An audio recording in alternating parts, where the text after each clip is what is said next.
શંખેશ્વર તાલુકામાં ભારે વરસાદના કારણે ખેતી પાકોમાં પાણી ભરાતા બળી ગયા છે. ખેડૂતોને ભારે નુકસાની વેઠવાનો વારો આવ્યો છે. તેમજ શંખેશ્વરમાં મોટું તળાવ ઓવરફ્લો થતા સોસાયટીઓ અને ઇન્દિરાનગરમાં ઢીંચણસમાં પાણી ભરેલા છે. ઘણા લોકોને 5 દિવસથી સ્કૂલમાં આશરો આપવામાં આવ્યો છે.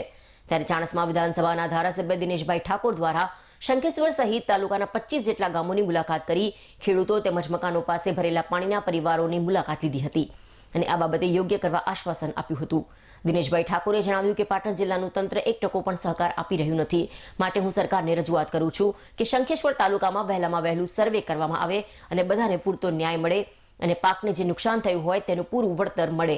જો આમ નહીં કરવામાં આવે તો અમે આગામી દિવસોમાં સમગ્ર ખેડૂતોને જાગૃત કરી કલેક્ટરને મળી માંગણી કરીશું. એસી ઓફિસમાં બેસી સર્વેની વાત કરી રહ્યા છે ત્યારે એમને કહેવાનું કે ગરીબ માણસની વેદના સમજે અને પૂરેપૂરું વળતર ચૂકવો એમ જણાવ્યું હતું. આજ રોજ શંખેશ્વર તાલુકાના 25% ગામની મુલાકાત લીધી. મારી સાથે મારા આગેવાનો. ઠેર ઠેર જગ્યાએ ખેતરની અંદર પાણી ભરાયા છે. પાક બિલકુલ સદંતર સડી ગયો છે, બળી ગયો છે. હાલમાં ખેતરમાં પણ જઈ શકાય એવી પરિસ્થિતિ નથી. આ પાટણ જિલ્લાનું તંત્ર 1% પણ સહકાર આપી રહ્યું નથી. ત્યારે મારી સરકારશ્રીની રજૂઆત કે વહેલામાં વહેલું સર્વે થાય અને બધાને પૂરતો ન્યાય મળે અને જેટલું બળ્યું હોય, જેટલું પાકને નુકસાન થયું હોય એનું પૂરેપૂરું વળતર મળે એવી મારી માગણી છે.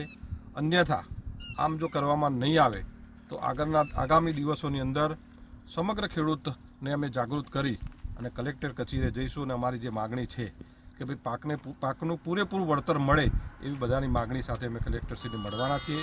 અત્યારે તંત્ર 1% પણ કોઈ મુલાકાતે આવી રહ્યું નથી અને એસી ઓફિસની અંદર બેસી અને સર્વેની વાત કરી રહ્યા છે. ત્યારે એ તંત્રને પણ કહેવા માગું છું કે તમે પણ જાઓ, ગરીબ માણસોની વેદના સાંભળો અને પૂરેપૂરું વળતર મળે. ખેતરની અંદર જાઓ, કેટલું નુકસાન થયું છે, નુકસાનનો સર્વે કરી અને સરકારશ્રીમાં સુપ્રત કરો અને સરકારશ્રીમાં સુપ્રત થયા બાદ સરકારશ્રીને પણ હું વિનંતી કરું છું કે આ શંખેશ્વર તાલુકાના ખેડૂતોને પૂરેપૂરું વળતર મળે પાકનું, એ જ વિનંતી સાથે વિનંતી.